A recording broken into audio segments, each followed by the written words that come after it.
Good morning.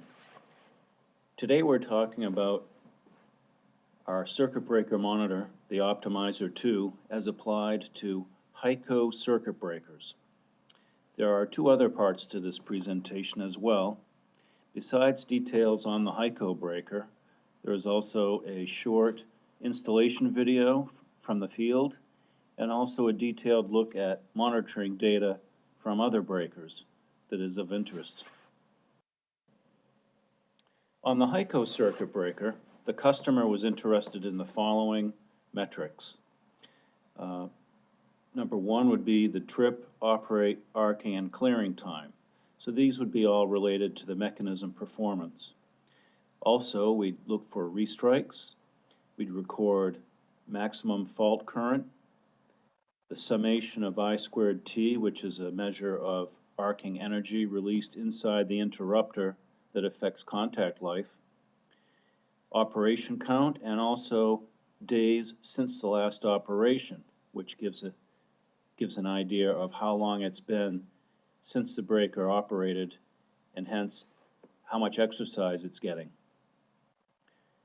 We're also measuring the present SF6 density, and if it's leaking, we monitor the leak rate, and based on those leak rates, how many days the utility has until the breaker locks out on low gas.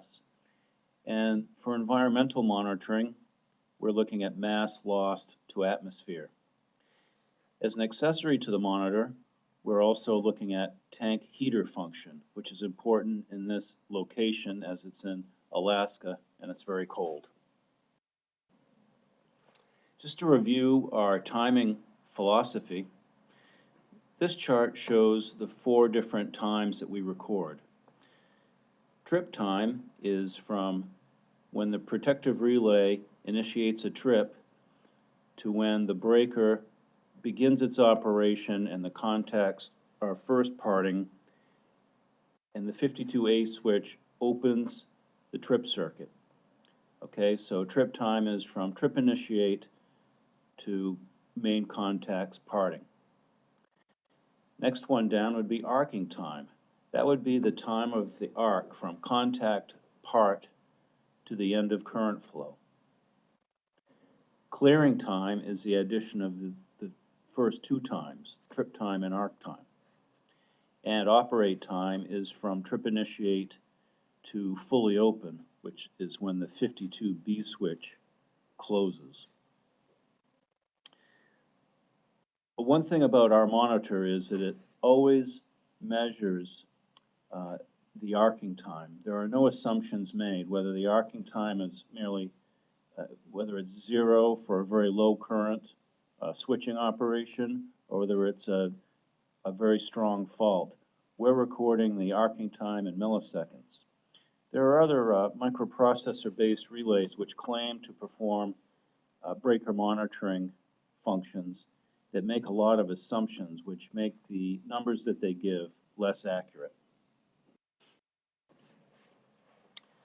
For our monitor, we need to know the primary current flow through the breaker.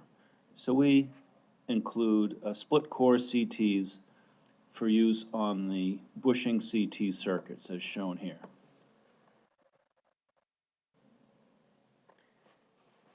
We also are monitoring SF6 density. Okay, for the Hyosung breaker, the plumbing is in a very tight location under this steel enclosure which keeps ice and debris from damaging the pipe. So Incon developed a pre-engineered solution so that when we got to the field, installation would go very quickly. All the wiring from the transducer and wiring that goes out to a radio transmitter is routed through the bulkhead fitting there. It's a elbow that faces up. You can see it in this picture. So it makes a very convenient way to route the wires. And open up the existing tubing there on that cage. Here we have a video. So it's quite easy. Of utility fit it in here. Engineer installing this. And rip it off. That's it. Then you use your hand just to loosen it up. It's coming out. Other one here. And loosen it up too. So a little bit restricted area here, but then you use your hand to loosen up. Takes probably 7 turns and it'll come out. And this is the existing fittings design, and this is it. So turn it around. Make sure don't remove this black fittings here, the tubing here, that's to hold the fittings from slipping throughout. So first you gotta remove this one, and hard. You gotta turn it to push it up, come out. Just get through here. Make sure this thing is loose and don't drop any furl. Line it perfectly and go all the way up tight. Make sure you hold it up tight before you turn the nut, and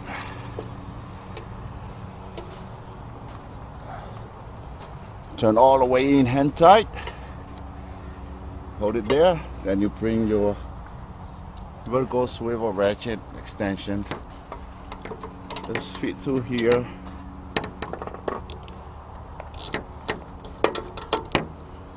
And you can turn this thing to adjust it again.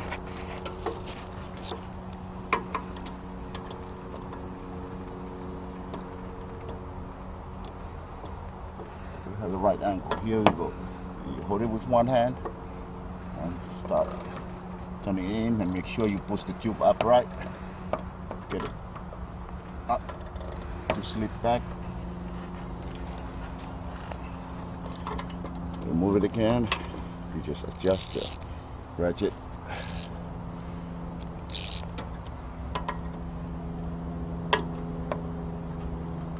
Keep turning until it's tight enough where you cannot turn no more.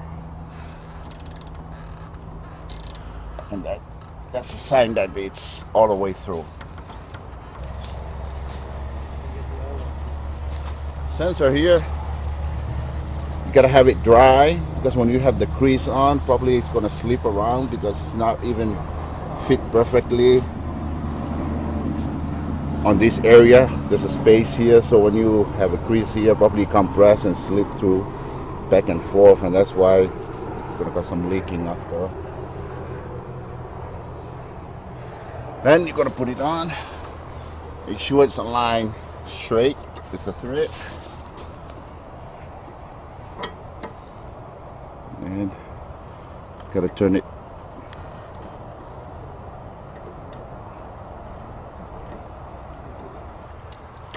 Turn it again.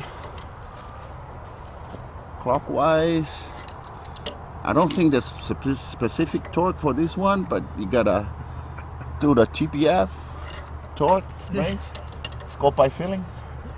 So you gotta feel it when it's kind of a little bit restricted you from turning it. Then you can feel it's probably the right sealing for the rapid seal. A little bit more. I think that's it. Okay, while this nut over here is still loose, so you can pleat the valve or any gas in there. Well, the remaining one inside here is enough to do that, so yeah, you can see that squeeze noise. So, and onto the final touch on that, to sniff it for any leaks.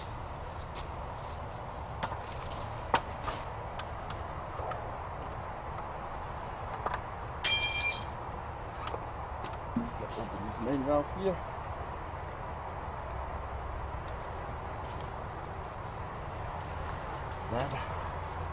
It's 1 to normal. You see the cage here indicated that there's pressure inside.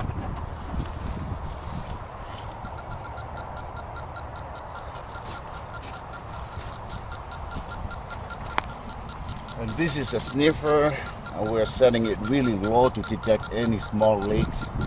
So we started from our sensor here. You gotta put your hands below it, so any SF6 leaks will definitely flow to your hands and detect it there. And any change on this beep sound you hear, that's indication that there is leaks. So far, there is nothing here. So pretty much we've done a good job on this. Okay, it's all good for now.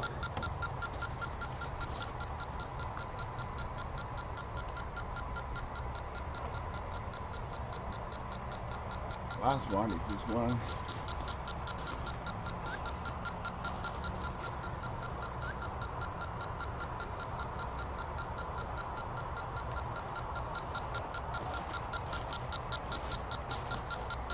I'm gonna put it up for a while. I just hear a little bit of different sounds, but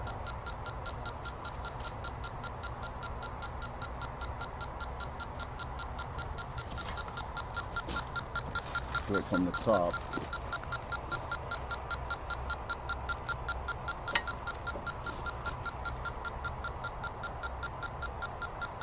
I don't think there's any leak there.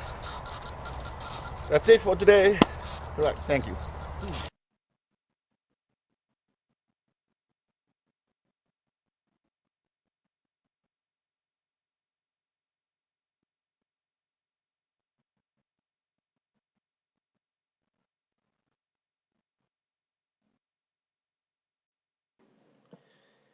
Well, thank you there. So, what did we learn from this exercise? Well, along the way, we learned that what is needed is the highest quality and compatible fittings. So we chose swage lock fittings, which is what was used on the breaker originally. We considered some other supposedly compatible fittings and tubing, which produced leaks. So we stuck with the original and had fewer problems with leaks. You want to go with the highest quality metrology fittings, which use double ferrules. They have a back ferrule and a front ferrule. We found that installing the O-rings on the transducer sealed better dry rather than putting silicone grease on them. We're not sure why that is, but for this application, they seem to seal better. Before you leave, it's nice to bleed the air from the piping before it's all tightened down. This way, the density sensor reads correctly right from the beginning. If you don't bleed it, it will still work, but it might take a few weeks, maybe even up to a month, for the air that's in that tubing that you installed to mix around inside the breaker and give you a good reading. So if there's air in there to begin with, the density will read low. Keep in mind, this is not a pressure-based sensor. It's a density sensor, so it's sensitive to the type of gas that's in there. And of course, you want to double check for leaks. On this particular installation, we went back the next day and rechecked all the connections on all 11 breakers that we did. So that was a good idea.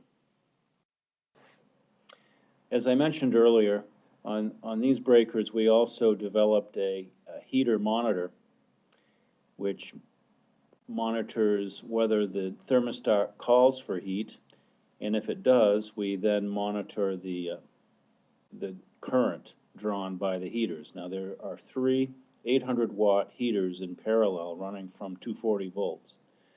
So we monitor the current, and if it's less than expected, we consider that the heater has burned out and either high impedance or an open circuit. So in this case, the optimizer would detect that and issue an alarm.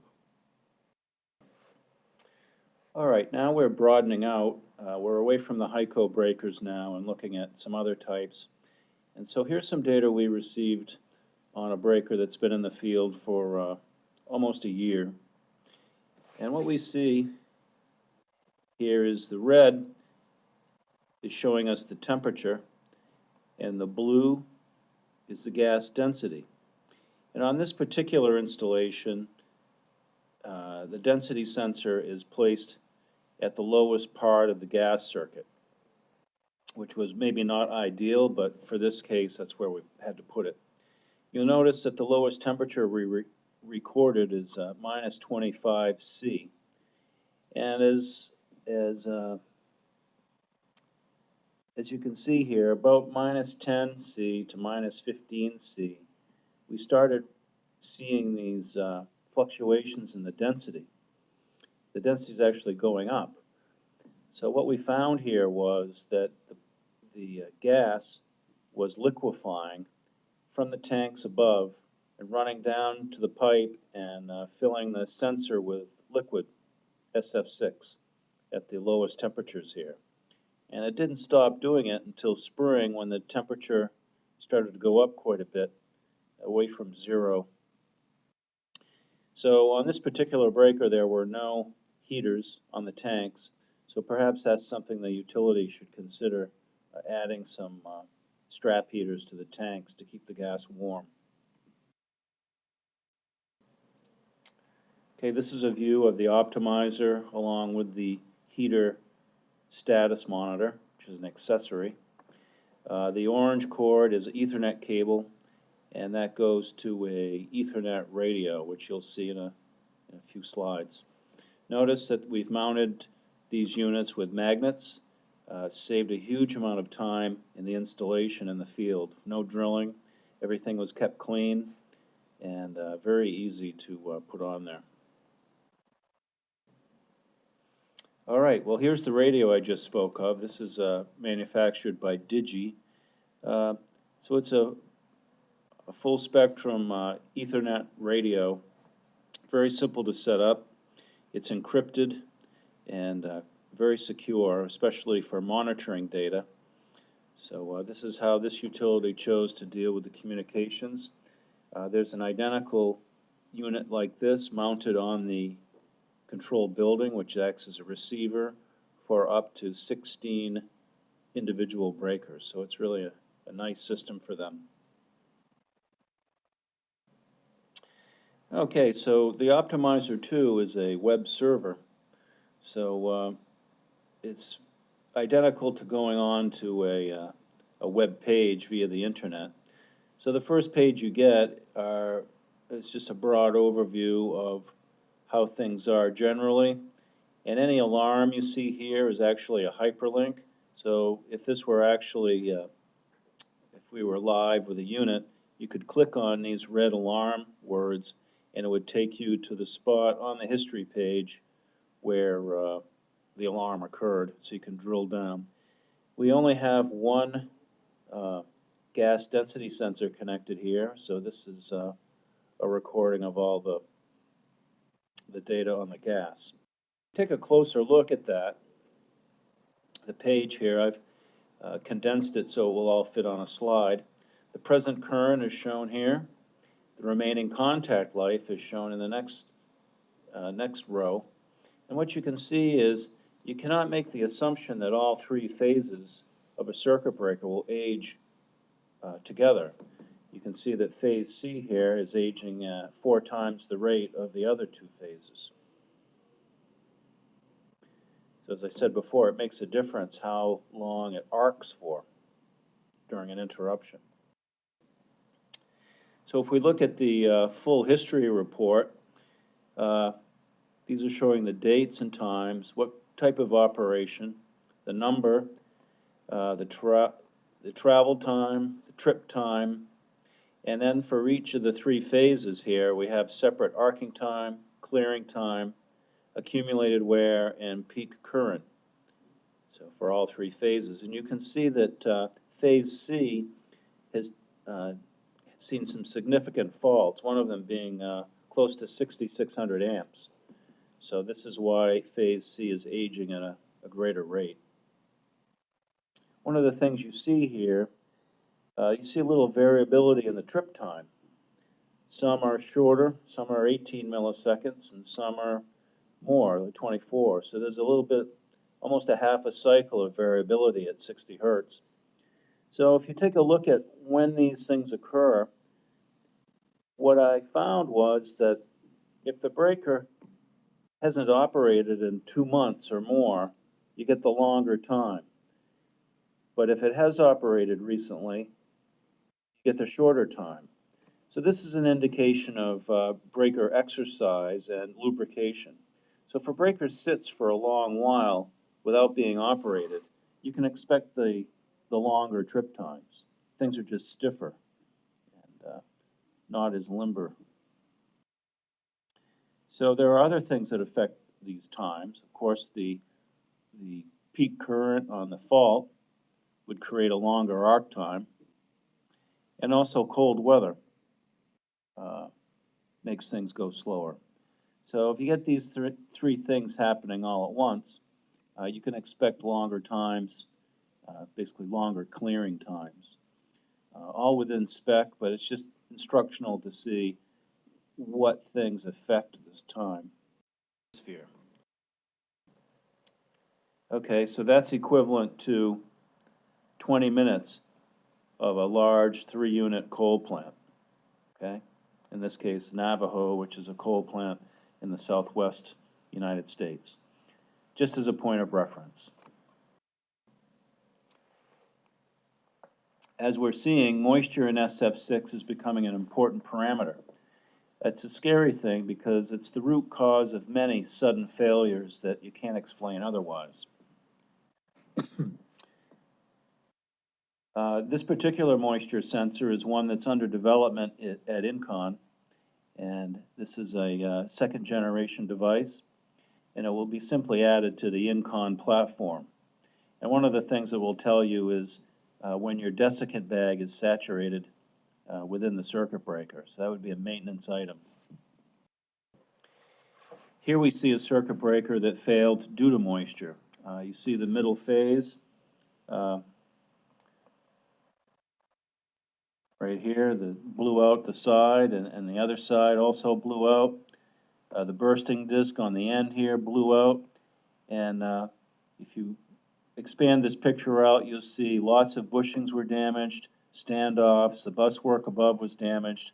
Overall, this failure cost the utility $250,000, and they got not so nice press on the local news, and it was a very visible failure of the utility, which was not good politically.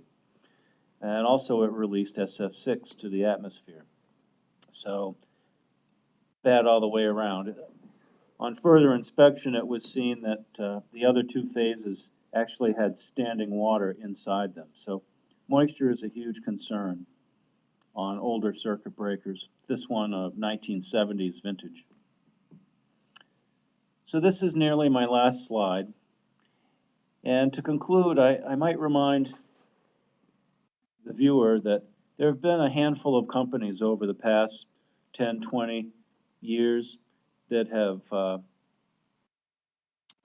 really tried to create monitoring in a large, substantial approach, meaning they want to monitor everything in a substation, put transducers and sensors on everything that's possible to do in a substation, and then huge approach with large software in a central computer. Of course, this is one approach. It's been tried, and companies have come and gone that have tried to do it. But I want to remind you of what can be gained from a simple approach. Okay, the optimizer is inexpensive, easy to understand, and very simple to install. Granted, it doesn't measure every possible thing, but there is a huge amount of important information that can be gained from such a simple approach.